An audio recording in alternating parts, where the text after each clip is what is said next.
That meant the first round of the 2013 calendar was the Brick and Steel Border Counties Rally in Jedburgh. Although most of the usual suspects would be competing, there had been one major change since last season.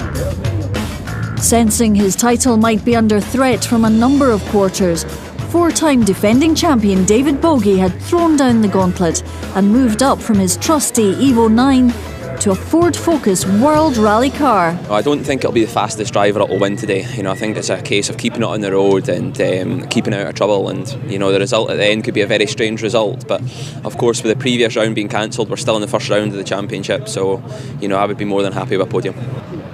Perennial runner-up Mike Faulkner had also traded in his Evo 6 for a more powerful Evo 9.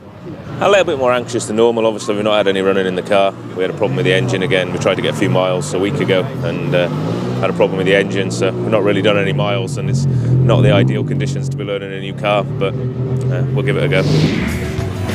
In the Scottish Rally Championship, drivers get 30 points for a victory, 28 for second, 27 for third, 26 for fourth, and so on, down to 1 point for finishing 29th.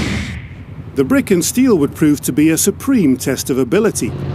Snow and ice had made conditions in the stages very unpredictable. I really like the snow, and you can push on in the snow, but snow tyres are easily punctured, so you need a decent amount of snow. I don't think there's quite enough for that, so you've got to take the gamble. In the mixed surfaces, you could get lots of late braking in on snow, and then if you got an icy patch downhill, it'll just carry you straight on the trees. So it's kind of reading the road the best you can, and softly, whilst going as quick as you can. Picking the right tyres could be the difference between winning and losing. And the conditions were affecting the confidence of even the best in the field. As you can see, it's more ice than snow, so you're not going to get a tyre to work on ice, so we'll just have to take it easy.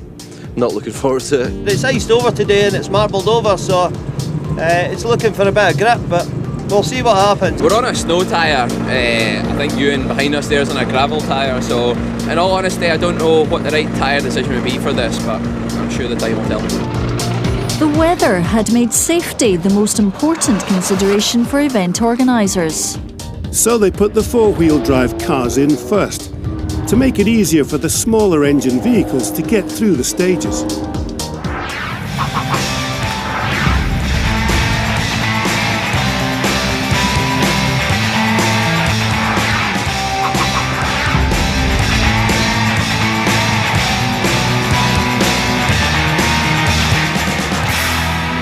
Quinton Milne, who'd won the final round of the 2012 season in Perthshire, didn't get off to the best of starts, only managing 17th position after a spin in the opening Hindley stage.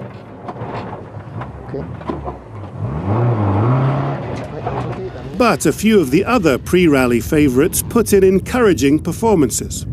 Barry Groundwater and Neil Shanks in their Evo 9 were 5th quickest of the SRC registered crews. They were only 1 second slower than David Bogie and Kevin Ray in their new WRC. Lack of seat time in their Evo 9 didn't seem to have slowed down Mike Faulkner and Peter Foy, who were 3rd quickest through Hindley. There was a very impressive performance from Dunn's Dale Robertson and Paul Maguire, coming in 2nd on the stage.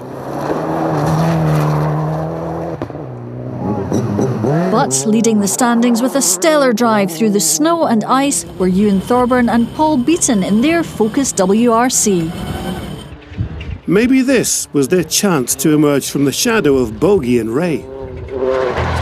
Jock Armstrong and Kirsty Riddick were an early casualty, going off the road in their Subaru Impreza. Keep left over crest. Stage 2 walk-up was defining for 3 of the leading contenders.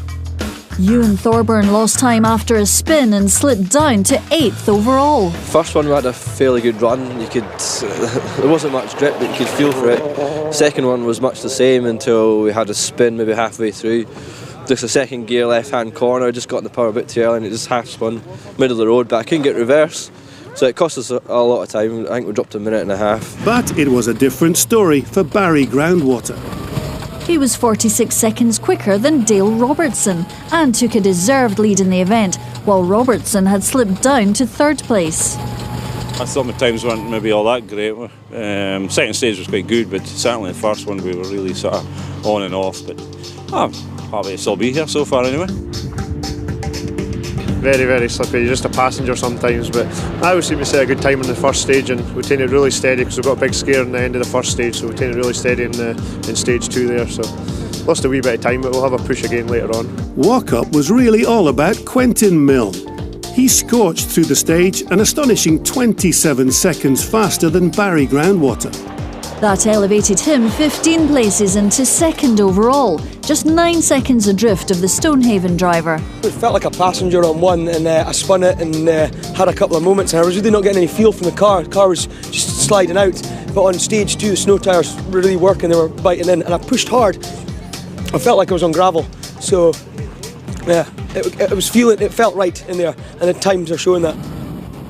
And what of the defending champion? David Bogie was lying 4th after 2 stages and blamed himself for his position. Very difficult. We went into the first stage in a snow tyre, and there was no snow at all, it was just ice. So right from the first corner we could tell we were on the wrong tyre choice. So it's a difficult decision to make, but you're either right or wrong, and in that case we were wrong. So we got into a gravel tyre for the second stage, but just, clearing lines, clearing the snowbanks out of the way, and just struggling a bit. But as I say, I don't think I'll be the fastest driver I'll win today, but it's just a case of getting to the end and we'll be happy. Deep snowdrifts in Craig forced the organisers to cancel stage 3, giving crews extra time in the service area.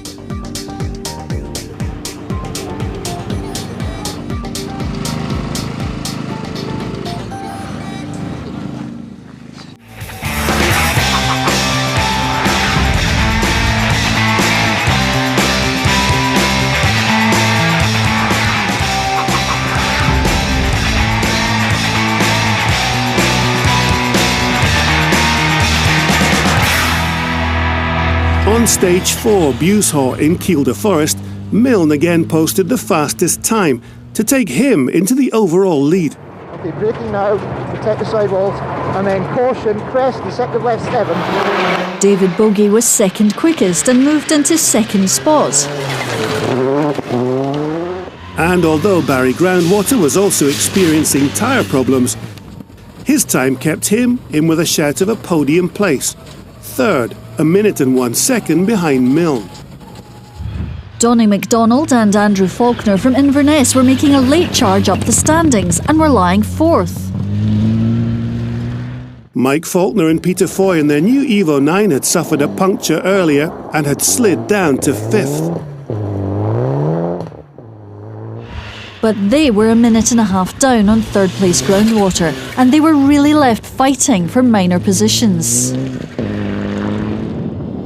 The final stage, Riccarton, was all about whether Milne could keep his nerve and take the first victory of the 2013 season. Long, tightness to 3. He could, and he did, coming in 6 seconds faster than the hard-charging Barry Groundwater, who'd put his tyre woes behind him to record a very impressive 2nd position. But there had been some hairy moments for the Bankery ace. Went clean through after flat out crest in 5th gear, clean through into some ditches. But there was one moment we took out a couple of camera pods, and fortunately didn't damage the guy's camera, but he just showed me some good footage. We were bouncing into ditches, but you need a bit of luck sometimes, and it held today. I'm grateful for that. When we came out of service and I saw tyre marks going up the side of banks and in ditches where Quentin had been, I knew he was pushing hard. That was the difference.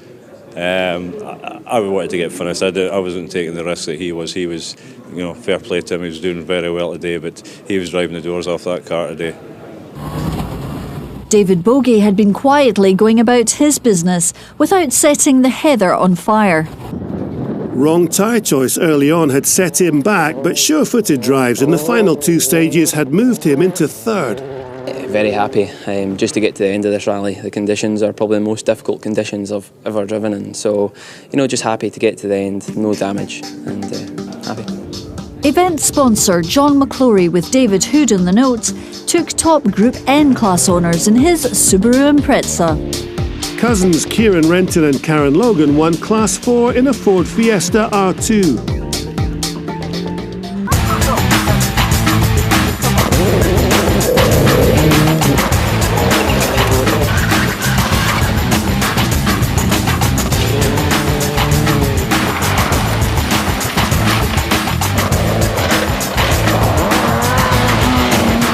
A normally challenging event was made much more so by the weather conditions. There couldn't be snow and ice at the next round, the Granite City in Aberdeen, could there?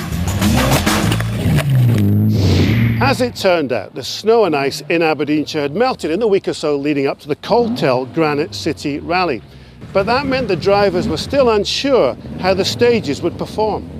We had the test day on Thursday, but I didn't use part of the stages that we were using in the rally, but it was fairly good. It was fairly soft, to be fair, under the trees, but I think most of the stages are quite exposed, so the wind and the sun has got to them and it's dried them out a fair bit, but we'll just have to watch under the trees where the snow has been and it has melted and made it soft, but that'll be the same for everyone, so yeah, looking forward to it. I'm just glad that the Border Counties is out the way and we can start looking forward. So, we aren't going to have the same conditions. There might be, it might be slippy in places, but I think on the whole the stages will be very good, and I think it'll lead to a good, clean fight, and hopefully it's the quickest driver that wins today. After his non-finish in Jedburgh, Jock Armstrong had taken some extra steps to improve his performance. We've cut the tyre just to see if it'll help the grip in the back and see if it'll obviously steer itself round the corner a bit easier. So I'm willing to try anything today, and I'm not saying I'm grabbing at straws, but it's one of these scenarios where you're thinking if it helps, and that's what it's all about. So look out. Quintin Milne's cavalier win in Jedburgh has forced many people to take him seriously as a title contender this season, although some have suggested curbing his swashbuckling style. A load of folk have tried to give me advice to do that, but I'm a firm believer in fortune favours the brave. It doesn't always work out for you, but when you're up against some machines with launch control and stuff like that, you've just got to go for it. And it's my home rally, so if there's anyone I don't mind bending on up at the front end of the field, this is it. Not that I want to bend it, of course. Mike Faulkner had his problems at the Border Counties, and there was another hitch at Aberdeen before he even got to the start line. Main shaft in the gearbox broke and spat all the bits out the side of the casing, and so at one point we thought it was job over. A call, I think it was on Thursday night, quite late, saying that one of the cars, after some trials, had broken parts and we're to get some parts up urgently from Preston overnight Thursday to get him going again, and he's sitting waiting to go today. Barry Groundwater entered his shed, and Wayne managed to locate the bits for us and get them across to his dad, who took them out to the motorway and met an AR Crabe night trunk coming up the road and dropped them off at Dave Weston's, and Dave Weston got them to us for 9 o'clock in the morning yesterday, and Wayne built the box and we put it in the afternoon and made scrutineering. So we're here to fight another day.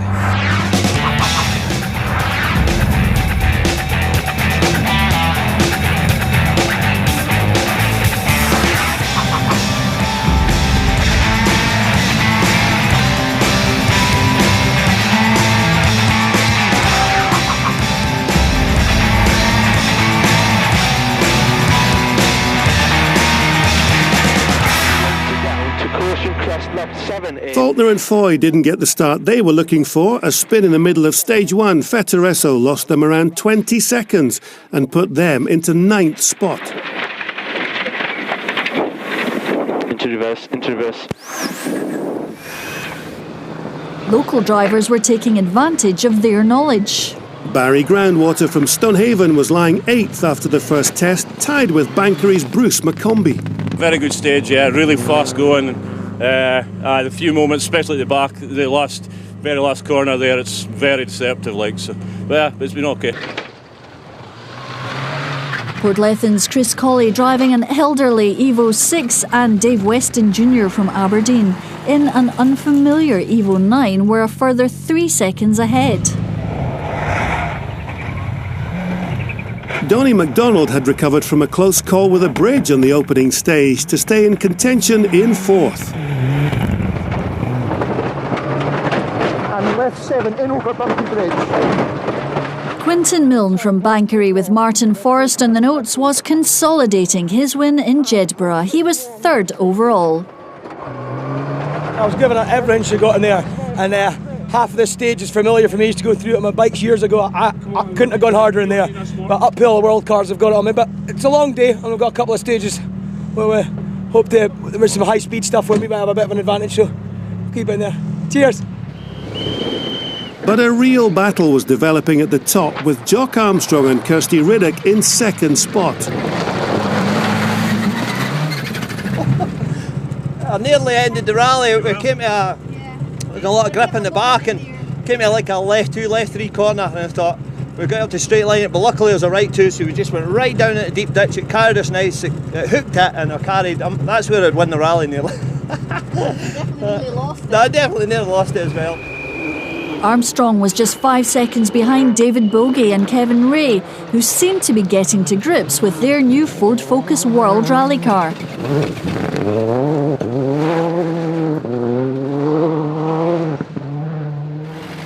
An early casualty was Dunn's Ewan Thorburn, one of Bogie's main rivals. Ewan, do you know what's happened? Nah, no power. Halfway through the stage, the power just went. Don't know what it is.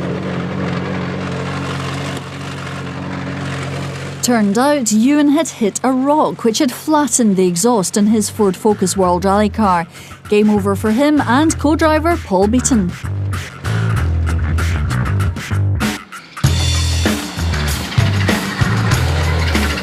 Bogie and Armstrong traded times in stages 2 and 3.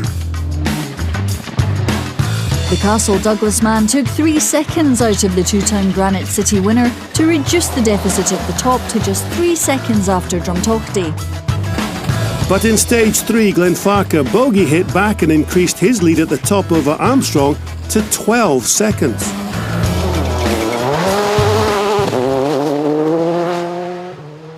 Quinton Milne was hanging on in third.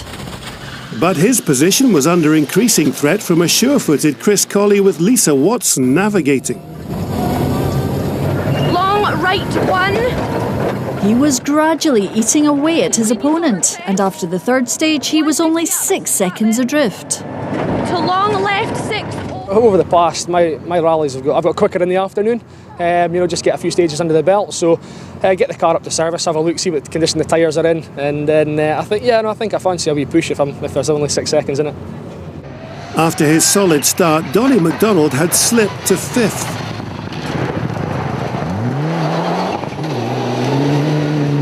I can't believe we're still 5th, honestly. So what's your plan for the rest of the afternoon? Just to try and get that 15 seconds back to 3rd place, in all honesty. It's there, the podium's there for a lot of boys, not just me, but honestly I'm only interested in myself, so just try and get that podium. The Invernessian was destined to finish the event in 6th place, but Mike Faulkner was putting his first stage woes behind him and had climbed from 9th position into 6th. Going into the service halt in Aberdeen, it was getting very tight. Bogie held a 12-second lead from Armstrong. You're always greedy for the win, aren't you? I'll put him under a bit of pressure. I'll give him some psychological warfare, as they say, and get on with it.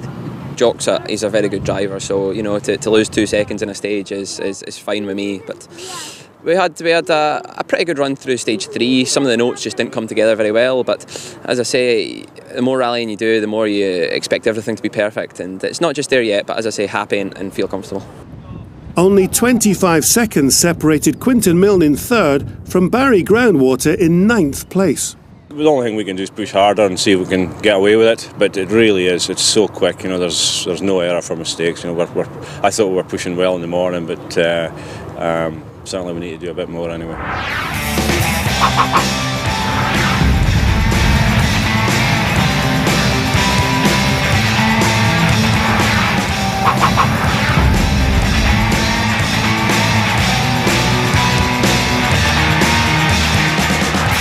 What was shaping up to be a close-fought battle at the front between the two southwest of Scotland competitors came to an abrupt end. Something wrong. There'll be left 4, 100. Here, right 8. What is it? Nah, it was a turbo blue or something, Kirsty. End off, we're out. Oh, Joe. A mile into stage 4, Durris, the engine of Armstrong's Impreza, blew up and split in 2. Switch the engine off, the little lights come on. Something's blowing up in the engine light. Bogie, though, went from strength to strength, won the stage and stretched his lead over Milne, who'd climbed into 2nd position by virtue of Armstrong's retirement. Chris Colley made up the top 3 with another competitive performance through Durris. But it was on stage 5 Swanley, at 12 miles the longest in the event, that the most dramatic manoeuvrings took place. Milne, who'd begun the test in 2nd, crumbled, and he dropped down the order to finish 4th. An inspired drive by Mike Faulkner propelled him into third position, a result he'd have bitten your hand off for, given his pre-event gearbox problems. And what a performance from Chris Colley in his home event. He and navigator Lisa Watson held off Faulkner's challenge and claimed their first ever SRC podium place. Still coming to terms with it, to be honest. It's a day when it's all went well for me. Rode a luck a couple of times in some of the stages. Lost a little bit of time in the last two stages as well with some wide moves and on the corners and stuff. So yeah, just thought I might have dropped down a couple of places, because I knew it was so tight. But yeah, to find out we're second is unbelievable. There was no doubt about the winners of the 2013 Granite City Rally. David Bogie and Kevin Ray were fastest through Swanley and came in almost a minute and a half ahead of the rest of the field. It was made easier by obviously Ewan's retirement today in the first stage and Jock's retirement towards the end. So that's not what we like to see. We'd rather we were all there battling and the fastest man winning. So when we go to the Jim Clark, hopefully we'll all get a good clean run and, as I say, let the fastest man win. It's early days in the 2013 ARR Craib Scottish Rally Championship, but after two events, defending champion David Bogie has a slender lead over Quinton Milne. Group N honours went to Wigtonshire duo Fraser Wilson and Stephen Brawl, who limped home after driving the last 9 miles of the final stage with no exhaust, power steering, water pump or alternator. And Glasgow's Grant Ingalls and Robert Gray were winners of the 1600 class in a Honda Civic, finishing 20 seconds ahead of their rivals.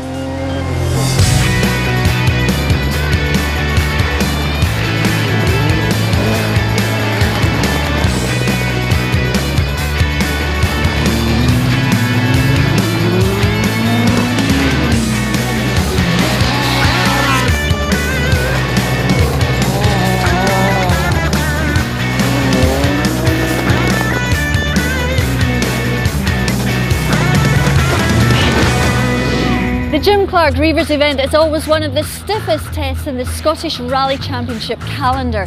It's also the only contest in the series where public roads are closed. The SRC drivers aren't used to rallying on tarmac, so their all-round skills and adaptability will be tested to the maximum over the 4 different stages, each of which is used twice. The sun's out, so there's going to be lots of grip out there. Good competition again, so looking forward to getting back out. And if I can hang, around about the top 10, I think that's a good achievement today. Ewan Thorburn had successfully defended his national rally title around the same roads over the previous 2 days, so he was in blistering form going into the Reivers. David's obviously going to be really quick, Jock, Mike, everyone else will be fast, so we're going to have to be on our game. But after yesterday, confidence is high, so hopefully I can push on. Thorburn and David Bogie would be contesting the event in matching Ford Focus World Rally cars. Bogie went out of the Clark after stage 1 last year, but you couldn't discount him in his new motor. We've made a lot of suspension and diff changes, so as I say, we've done a few miles last week in the car. Not too many, I would have liked more, but the initial feeling was very good, so we'll just have to get the first 2 stages out of the way and really assess the job from there.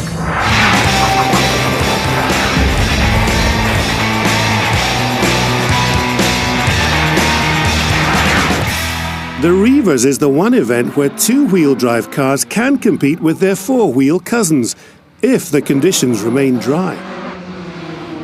Steve Bannister in a Ford Escort was top SRC competitor on the tarmac in 2008. And he and Louise Sutherland were once again on sparkling form, pushing hard in a slightly less competitive historic version of their Mark II.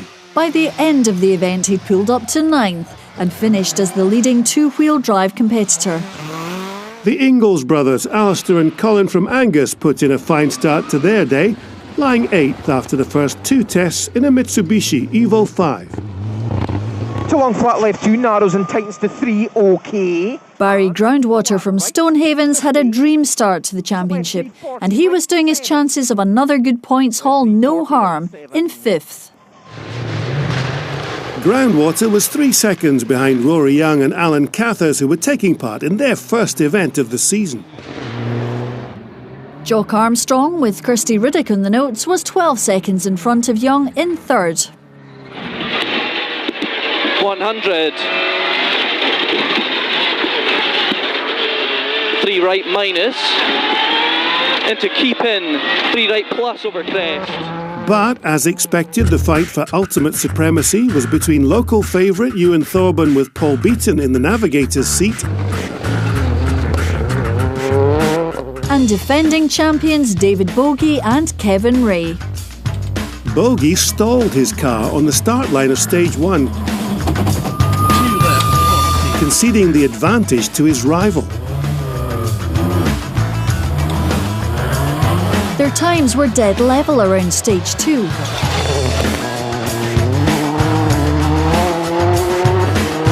So going into the first service halt, Thorburn held a 16-second lead.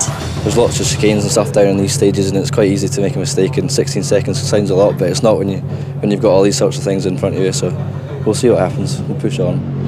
The launch control stalled in the start line in the first stage, so the second stage went a lot better. Only regret maybe went a soft compound tyre and should have been in a hard compound, but we'll change tyres now and hopefully it'll be onwards and upwards for the rest of the day. Chris Colley, who'd done so well in the previous round, had a nightmare start in Bothell, snapping one of the drive shafts and almost being caught by Donnie McDonald. He still managed to limp into service, 18th of the SRC registered crews. The shaft into the rear hub sheared, so basically they had no drive at all. Really, it was you had to get right up the gears to try and get any drive, and without management service between the 2 stages, I had to go back round and do stage 2 again with the snap shaft. So unfortunately, I lost a lot of time there. But hopefully the guys we've got a spare shaft that they're trying to fit in, and hopefully there's no more damage done and we can get back out in the afternoon. But Chris's drive shaft problems didn't end there. 2 more came to grief, which made his final position of 12th in the SRC all the more remarkable. Mike Faulkner had high hopes going into the event. But his race was run in stage 1 when he hit a cattle grid. It started really well, we had good times, split times were really good, but just got to about 3/4 the way through over a cattle grid and a bump, and it just pitched the car into the side of the road. It was quite peaty and boggy, and it broke the oil cooler and meant we lost oil pressure, and that was the end of that.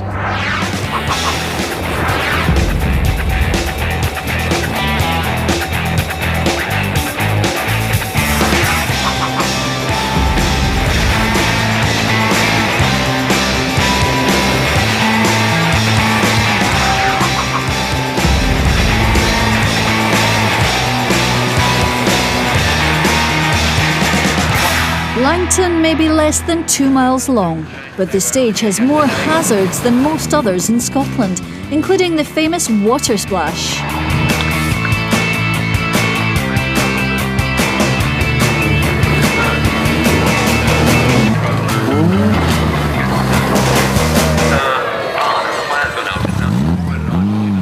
Jock Armstrong picked up a puncture in stage 4 and lost 2 minutes, effectively ending his challenge in the Borders. Disaster, I got a puncture in the front left, only 2 or 3 miles into the stage after Langton, which would be whatever it is, so I had to do about 4 or 5 miles on a puncture. So.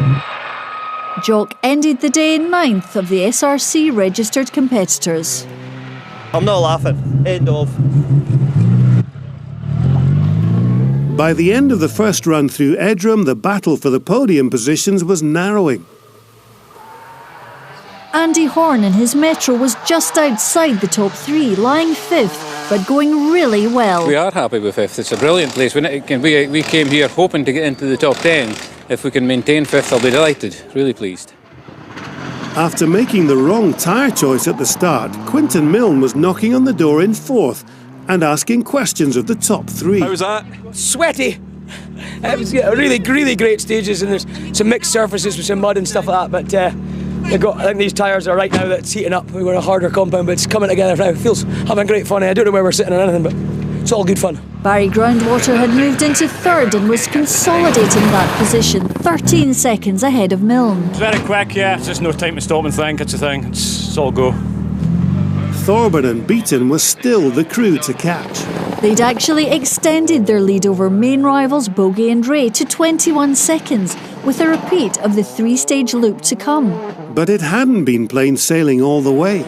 Car reliability has been a recurring issue with Thorburn, and once again he was facing problems. We've still got the electrical problem with the car, but we got another intercom which is battery powered, which is separate to the car, so we can hear each other now, which helps. And yeah, we had a fair push through the last few, and we had a bit problem there. We run wide and hit a bank, and the wheel filled full of muck, and it gave us a real bad vibration to the steering wheel, and I thought we had a puncture for a while. So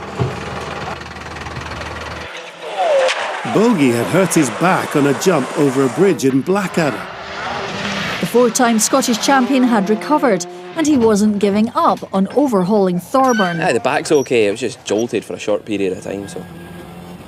It was a seriously hard landing, you know. In all honesty, I should never have taken the bridge flat, but I wasn't really thinking clearly at the time, I don't think. If we carry on at this pace, then, you know, there's every likelihood that one of us will make a mistake, so, you know, it can switch around very easy, so hopefully it's not me. The top 3 positions remained the same after stage 7 Blackadder. And Barry Groundwater held on to third after the final test for another podium finish. But there was a dramatic twist at the top of the leaderboard. Ewan Thorburn emerged from Blackadder still 20 seconds ahead of Bogie. Yet again, he was undone by a mechanical malfunction. A hydraulic oil pipe had broken in his Ford Focus WRC. With the car repaired but not fully functional, Thorburn lost 30 seconds in the final run through Edram and had to settle for second in the event. we're gutted. We should have won today. We can't take it away from him. But David drove well, and he wasn't far away from us, and he picked up the spoils. But yeah, we'll go to the Scottish and try and win there, see what we can do. Bogie and Ray recorded their 4th Jim Clark Reavers Rally victory in the last 5 years and their 2nd win in succession in this year's championship. We're very happy with the car, very well set up for tarmac. The reliability so far has been very good. So obviously last year we used the Metro and we retired with the gearbox failure on the first stage. So to come back in a new car and first tarmac rally, it's really good to get a win again. The top 3 in the championship remained the same after the 3rd event. But Donnie McDonald's 7th place in the Reavers boosted him into 4th. In other classes, Dumfries and Galloway crew Ian Haining and Mary Riddick had a trouble-free run on their way to a 3rd consecutive SRC victory in Class 3 in their Vauxhall Nova. And Group N honours went to Conan Bridge driver John Morrison, with Elgin's Susan Shanks on the notes.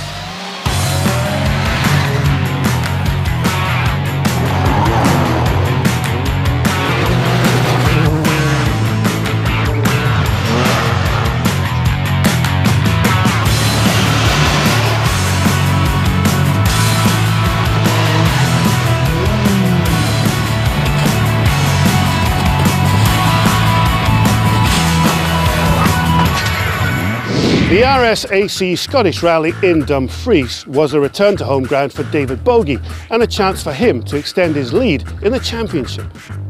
But he'd be facing a big challenge from Ewan Thorburn, who lost out to Bogie in his backyard at the Reavers. We need to start our championship today. We need to get a win, if not a good podium position. We need to score in every round now. It's all about finishing and finishing well now for us. So we're out to win today, and that's what we're here to do. I've got a lot of friends and family around here, and I'd like to put on a good result for them, but although it's my local rally, I'm in these forests once a year, the same as everyone else, so I would know the likes of the stages in Aberdeen or Elgin, for example, as well as here. Jock Armstrong's another local favourite, and he does believe knowing the stages is a bonus. Oh, it definitely does give you a local driver's advantage, because you can walk around a bit and tyre kick everybody else's car and just going, I'm one up on you. So I mean, psychologically, it should be. Stonehaven's Barry Groundwater was lying 3rd in the championship and was delighted with the way his season had been going. We've had a few good results so far. I think today might even it out. We've got really strong competition today, so that's going to make it more interesting and see where we stand.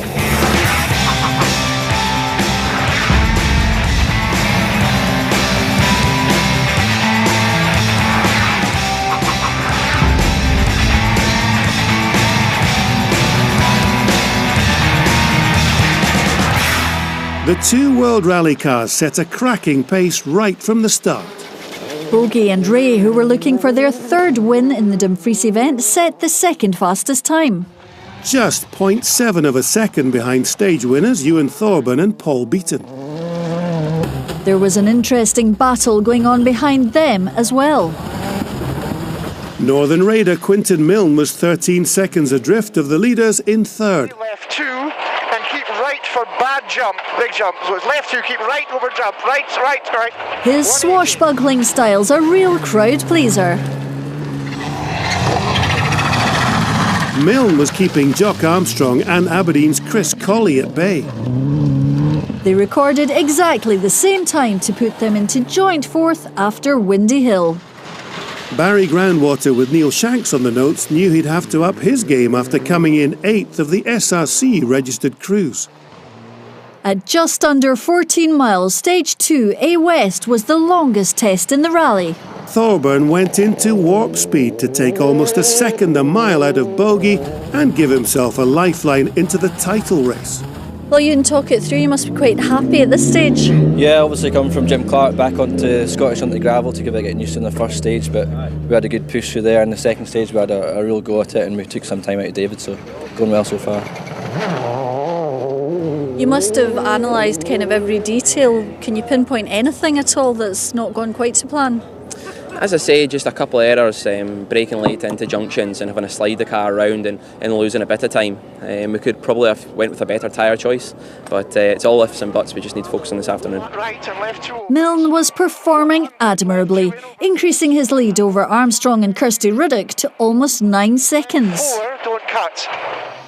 Chris Colley was hanging on in 5th, but he was having to fend off the challenge of Barry Groundwater, who'd moved up a couple of places. A bit of a slow start this morning, coming from the Jim Clark being a tarmac rally, just trying to get my brake in, and it's been difficult to get back into it again.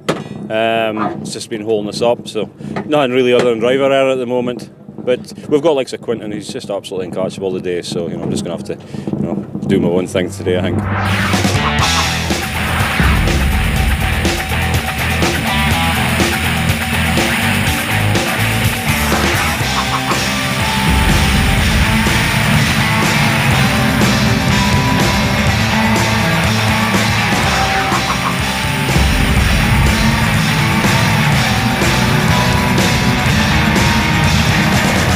Heath Hall is a big favourite with spectators. It's less than a mile long, but there's plenty of action for fans. Despite driving the short stage with his boot lid up, Thorburn still outpaced his rivals and increased his lead slightly going into stage 4. Bogie was second overall and looked to be safe in that position, unless he had a major mishap on the final 2 tests. Jock Armstrong and co-driver Kirsty Riddick upped their pace from the morning and began to claw back time from Quinton Milne. After Shaw Hill, the Castle Douglas driver was less than 2 seconds behind Milne, with an 11-mile stage to come.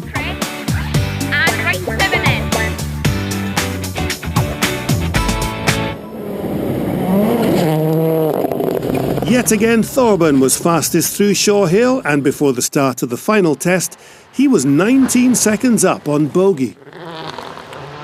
Further down the field, Chris Colley was hanging on to 5th from Mike Faulkner. While Barry Groundwater appeared to have blown his chances of a top 5 finish by dropping down to 7th, a full 23 seconds behind Colley. But things do have a habit of changing around on the final stage of an SRC event, and so it proved again. 250 after it. Colley, with Lisa Watson navigating, had a nightmare end to their day. You've not got control, man. Getting a puncture and snapping a drive shaft 4 miles from the end of the stage. It put paid to their hopes, and they dropped down to 7th in the standings. The Aberdeenshire pair were leapfrogged by Mike Faulkner and Peter Foy. And crucially for their championship, Barry Groundwater and Neil Shanks finished the Scottish in 5th, guaranteeing Groundwater third place so far in the title race. Steady, steady, right 2, continues for second jump. Quinton Milne just managed to hold off the challenge of Jock Armstrong to confirm third place. Another podium position to add to his win in Jedburgh. To swap times with someone as talented as Jock means a lot to me, so I feel like I'm getting somewhere. It probably came from for the first time, and I should have done this before, my dad's advice, because he used to rally many years ago, was go testing. I went down to Wales and did set up the first time. Up until now I've been using a base Proflex setting from Alistair McRae's days, just a general click that a lot of people start off on, and it's all I've ever known. So we did a few little changes, and if anything it's helped, or it was just a bit of luck today. Either way I'm delighted. Not surprisingly, the two World Rally cars dominated the event. Bogie and Dre finishing second in their home rally, 19 seconds behind Thorburn and Beaton. A bottle of water at my feet there right from the stage start, so it was rolling about in the pedals. So this was? That was the very one. So that was a bit frustrating, but to be honest, before we went into that stage, we knew we were going to beat the Bogie time anyway, so I think we've taken 15 or 20 seconds off it, so it's no gain at all. That's interesting though, so this thing stopped you driving properly because it was stuck at your feet? Yeah, it rolls underneath the brake and accelerator pedal, and the speeds in that stage are so quick, so yeah, it was a bit frustrating, but a lesson learned. It was Thorburn who triumphed, his first win of the season, and one he desperately needed to keep his championship hopes alive. We had a big push this morning, took a bit of time off with David, and we've held on to it. We've added it to every stage since, and we had a good push through there, so I can't complain, good win. What's been going right for you, do you think? I don't know, it's just we've had a run of bad luck and things have went against us, and we've always had good pace. It's just today we've got round, clean run, no issues really, and yeah, enjoyed it, so it's been brilliant. How pleased are you? We needed this today, obviously, to get our championship back on track, so delighted to get the win. Well done. Stuart Davidson, with Bria Dobney on the notes, took the Class 5 victory in a Ford Escort. In the 1600 two-wheel drive category in Dumfries, Alistair Graham from Paisley, co-driven by Laura Stewart, picked up his second consecutive class win. At the halfway point in the 2013 ARR Craib Scottish Rally Championship, the leaderboard is beginning to take shape. Quinton Milne's put in a superb performance and is hot on the trail of David Bogie. And it's been a strong effort too from Chris Colley, who might have been higher had it not been for mechanical problems. So a win for Ewan Thorburn takes us neatly to the end of the first 4 events of this year's 8 Series Championship. We'll see you again for more thrilling action as the 2013 title race heats up, starting with the Speyside stages in Elgin.